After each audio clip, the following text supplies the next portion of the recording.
this has not been the best season for the nature element. All of these monsters are either mid or they're not the best at what they do, although this guy is pretty good. Alright, so get back on point. This is the video about Aderlass, last season's Battle Pass monster. No, not Battle. Still kind of Battle Pass. PvP monster.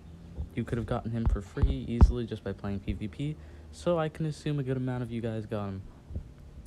So, nature element, Aderlass. I keep saying Ander, it's Aderlass. Absorbs the life forces of everything around it. Sometimes until its soft body is completely bloated with energy. A terrifying hybrid between abomination and a native plant in Petra. It lurks underground until feeding time. Alright, it's got some menacing lore. Love that it's part plant, part abomination. That's pretty cool. His finisher, Lethal Smoke, removes 50% of total life from all enemies, applies bleed and poison. I like that 50% life removal. And then his trait, Abomination, which it's not that good right now because there are a good amount of Abomination haters in the meta, but it's not really an Abomination hater meta. So, for the record, too, Abomination is pretty great. Immunity to Possession and Corruption. Two things you're really going to want with Heyman, the Lord Heyman coming out. He uses Corruption and Possession and Fear, so it's really good to have an immunity to those two right now. And you have immunity to Nightmare and Bleed. So it's all of these useless immunities clumped into one. So you don't have a worthless immune to nightmares trait, but you are immune to nightmares. You don't have like a worthless immune to bleed trait, but you are immune to bleed. So it's not the worst thing ever. Second, Hardened. So this is just the umbrella status caster. Things have 20% less accuracy to land on you. It's just something nice to have over the span of a battle. And life regeneration. I'm disappointed this isn't to the whole team, but it's whatever. You'll see his skill set in a bit. Life regeneration. At the start of the battle, the caster gains life regeneration healing by 20% for 3 turns. So that's pretty good to help with his own sustainability. Now let me show you his best moves, because I'm ranking him up already. So I can't show you his less than best moves. But he's not one of those guys where he's got some moves that aren't in his main skill set that you can use. No, his main skill set is the only stuff you really want to be using. So, and I gotta say, I did not know anything about his skill set beforehand. I thought he was like a bad cleansing attacker, but he's actually much more useful than that. He's really interesting. So first, Life Energy Gas. Heals itself by 50, so that is some great sustainability right off the bat. And all allies by 10%. Now that, I gotta say, I kind of like that in case you do have reverse healing, so you don't tear your friends apart by healing them by 50. So you heal your friends by 50. That can be slightly helpful. We've all played in rank up survival dungeon. You always want to be healing that little percent. And gives them torture immunity.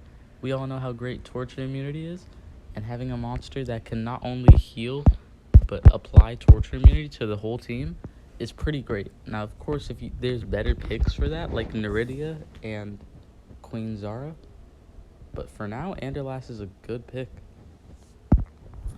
You have Evil Leech, applies double healing to itself.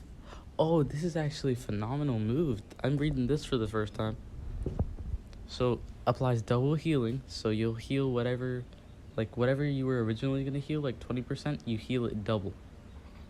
And then does very heavy special damage and steals life from targets. So I kind of wish that it would have been a nature move, so that if it's a magic monster, you can increase it even more. But that is so great, being able to lifesteal after you apply the double healing first. So you're doing as much healing as you can be. That's really great. And then his last move, Aversion Spikes. A moderate AoE with a cleanse, with a positive effect off the enemy, cleanse, and bleed. I really didn't think that he'd have a cleanse off the enemies. It really would have made a lot more sense for him to have a cleanse off his allies, am I right? Because he's got healing and torture immunity, but no cleanse off his allies. But the fact is, I think he's a really good beginner support monster, because he marks most of the boxes. Oh my god, he's got... It looks like Zio's face on the top of his head. Look, that's a nose and it's an eye. Oh, that's crazy. Oh, that is weird. Alright. But yeah, so you can... Oh, I don't think I went over this one too. But yeah, he has an AoE cleanse with bleed. You apply the bleed after, so that dot will hopefully land. And you've got life spreader. Heals all allies by 30%.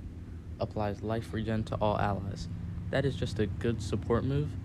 On a 2-turn cooldown, 42 stamina. I think...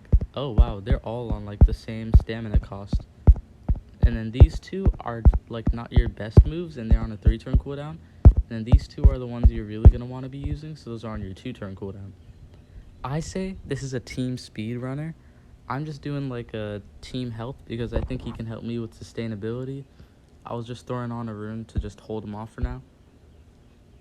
And he's got a double trap relic, which I think is good for monsters with sustainability. So double ice trap for, you know, whatever. And then, look at this.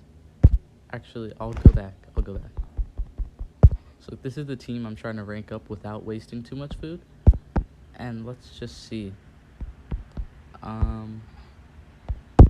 Okay, so look, let's say you do that, and then Robo Rabbit just goes to town with the dots.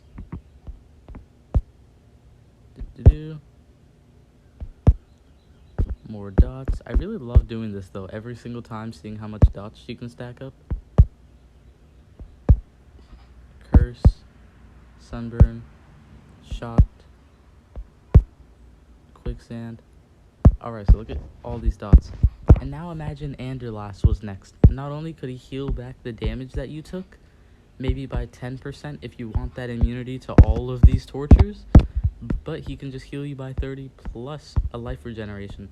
So let's say right here, look, if you need healing, you'll do life spreader first, but if you have a dot, or maybe you don't even need healing, you'll do that slight heal in the 50% heal to yourself, 10% to all, and immunity to tortures. So then a little leak, and then I'll just have her add even more dots because it's fun. And boom, yeah. So that, for the most part, is Aderlass. He's a pretty decent support monster with an AoE cleanse off the enemies, immune to torture, and healing.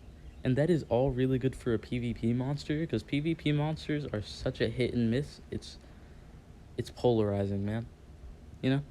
It's either, oh my god, this is the greatest PvP monster we've ever had, or oh my god, this is a throwaway.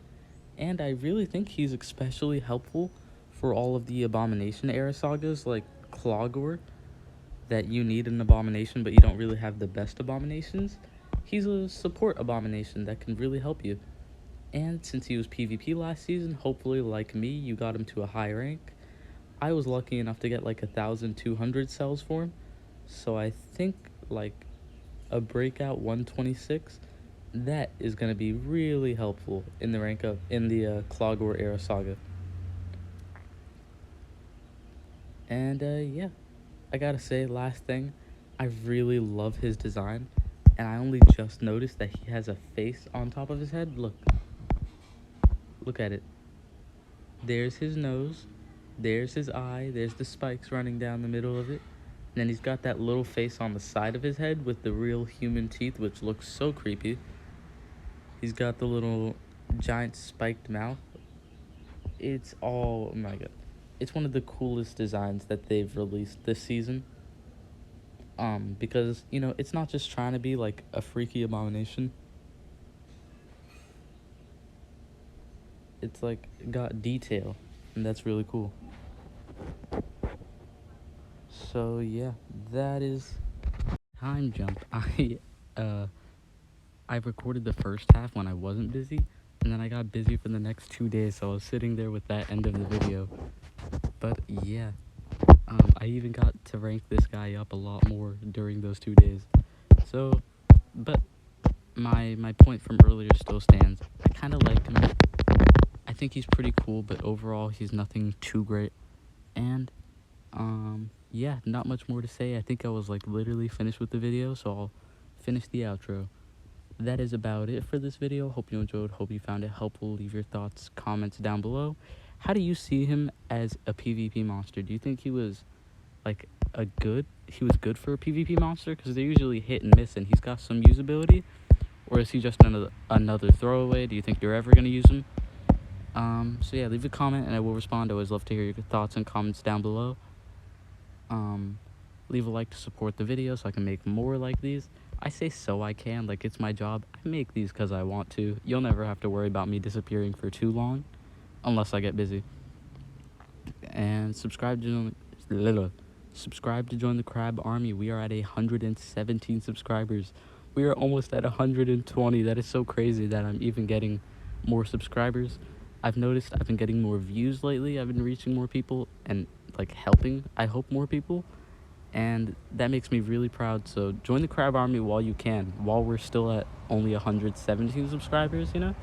Because like imagine the guy watching this in the future where I have 200 subscribers. He will never be a part of the before 200 subscribers gang. So join up. And yeah, that's about it. So I hope you found this video helpful. I hope you have a great day. That's about it. Your favorite Omni-Crab signing out. Also, real quick, I want to say I recommend using him with a 2-speed, like all team speed. Okay, that's about it. Bye.